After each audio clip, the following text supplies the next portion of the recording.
नमस्कार। आज हामी जेनजीको आन्दोलन र आगामी बाटोको बारेमा चर्चा गर्नेछौँ। अहिलेसम्म के भयो र के हुनु पर्थ्यो त्यसमा हामी जान्दैनौँ। त्यो विषयमा धेरै विश्लेषण भइसकेका छन् र त्यसैले त्यही विषयमा अझै कुरा गर्न जरुरी म देख्दिनँ। अहिलेको मुख्य एजेन्डा भनेको जेनजीको आन्दोलनलाई सार्थक कसरी बनाउने मात्र हो। त्यो हिसाबले भन्नुपर्दा जेनजीले अबको बाटो बिराएर द्वन्द्वतिर लम्किँदैछन्।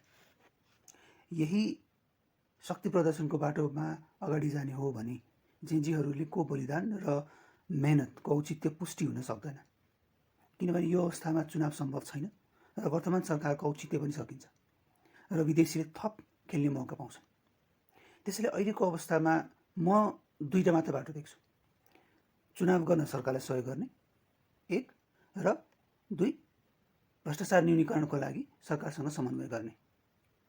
अहिलेको समस्यालाई हेर्दा यो अवस्थामा सरकारले कानुनी रूपमा उनी लगायतका नेताहरूमाथि कारबाही गर्ने प्रतिक्रिया दिइसकेको छ र प्रक्रिया पनि अगाडि बढाइसकेको छ भन्ने सुनिन्छ र जेनजीबाट पनि आफ्नो तर्फबाट प्रयास जारी छ भने अर्कोतिर बालिन र सुजन गुरुङको विरुद्ध मुद्दा दर्ताको कुरा आइरहेको छ। यो भनेको द्वन्द्वको स्थिति हो।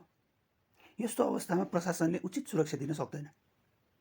अब जेनजी टिमले आफ्नो शक्ति बुझ्न जरुरी छ। जेनजी मात्र होइन, अब जेनजीले सिङ्गो देशको नेतृत्व लिन जरुरी छ र यसको लागि यो पक्ष त्यो पक्ष, यसलाई रोक्ने उसलाई छेक्ने गरेर हुँदैन। मेरो भनाइ चाहिँ के हो भने जेनजी टिमले यो सुनौलो अवसरलाई गुमाउनु हुँदैन। अलिकति हामी उदार बन्न जरुरी छ, सबैलाई जोड्न जरुरी छ, तर पार्टीलाई निषेध गर्ने काम नगरौँ। बरु पार्टीको कार्यकर्ताले निर्णय गरोस् कि अबको चुनावमा को उठ्छ। म यो कुरा किन गर्दैछु भने श्रीरामले पनि माता सीताको खोजीमा महिनौँ जङ्गलमा बिताए। हजारौँ सेना लगाएर समुद्रमा पुल बनाएर बल्ल लङ्का पुगे। त्यहाँ पुगेपछि पनि रामले पहिलो काम अङ्गदको माध्यमबाट शान्ति प्रस्ताव राखे। किनभने शान्ति यो सबै दुःखभन्दा मूल्यवान छ। श्रीकृष्णले पनि दुर्योधनलाई 5 गाउँ दिए, विगत सबै कुरा बिर्सेर शान्ति साथ बस्ने प्रस्ताव राखे, किनभने शान्ति मात्र त्यो बाटो हो जसले सुख र समृद्धिको बाटो ल्याउँछ। यो भन्दै गर्दा गलतलाई कारवाही नगर्ने भन्ने होइन। यो चुनावपछिको नयाँ सरकारले पनि त्यो गर्न सक्छ, तर अहिले हामी द्वन्द्वमा फस्यौँ भने सबै उपलब्धि गुम्न पनि सक्छ। विगतमा श्री 5 ज्ञानेन्द्र सरकारको पालीमा पनि राजनीतिक दलको समर्थन बिना चुनाव सफल हुन सकेको थिएन। किन कसरी त्यो बेग्लै कुरा हो। मुख्य कुरा के हो भने अहिले पनि राजनीतिक दललाई छेकेर चुनावमा जानु गल्ती हुन्छ। त्यही भएको दलबाट पनि राम्रो र भिजन भएको व्यक्ति बन्द आउन सक्छ नि। उनीहरूलाई एउटा बाटो दिउँ, बरु सकेसम्म उनीहरूलाई पनि सहयोग गरौँ। हामी राजनीतिमा आइसक्यौँ भने अब राजनीतिक निर्णय लिन जरुरी छ। राजनीतिमा कुनै पनि कुरा वा व्यक्ति पूर्ण रूपमा सही वा पूर्ण रूपमा गलत हुन सक्दैन। त्यो समयले बताउने कुरा हो। सबै काम र कारबाहीको उचित समय हुन्छ, त्यस अनुरूप अगाडि बढ्न जरुरी छ। त्यसैले पहिलो काम अबको भनेको चुनावमा सहयोग गरौँ। यो हामीले बनाएको सरकार हो र यसको औचित्य जोगाउन पनि हाम्रो जिम्मेवारी हो। वास्तवमा यो आन्दोलनको मुख्य माग भ्रष्टाचार नियन्त्रण हो। यसलाई केही हदसम्म वर्तमान सरकारले नै एड्रेस गर्न सक्छ। त्यसको लागि दुईटा कामलाई अगाडि बढाउन सकिन्छ र अबको 6 महिनामा त्यो सम्भव पनि छ।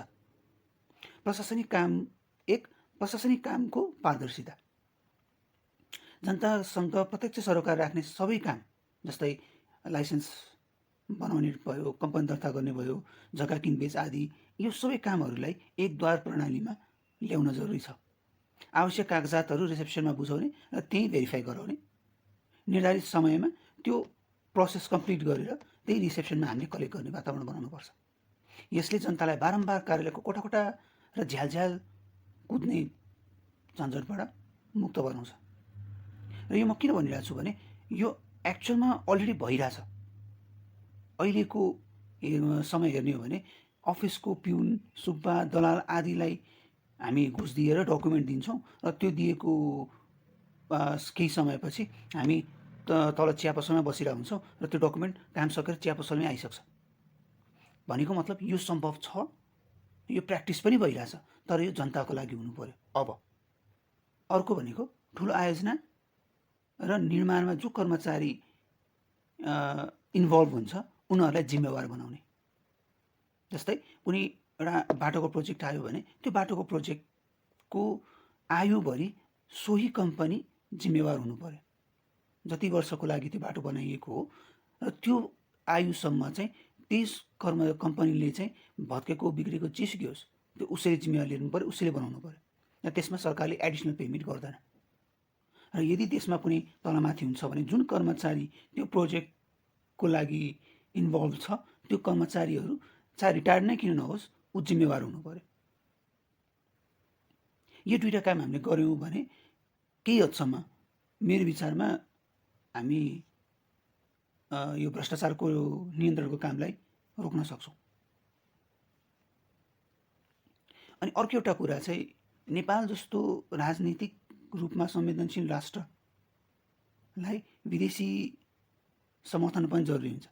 त्यसैले जेनजीको टिमले आफ्नो इन्टरनेसनल स्ट्यान्ड के हो, एक चीन नीति के हो, अखण्ड भारतको बारेमा के विचार छ, युरोप अमेरिका जस्तो राष्ट्रहरूको एक्सपेक्टेसन्सहरू छन् उनीहरूलाई कसरी ह्यान्डल गरिन्छ, त्यसको पनि एउटा स्पष्ट विचार बाहिर आउन जरुरी छ।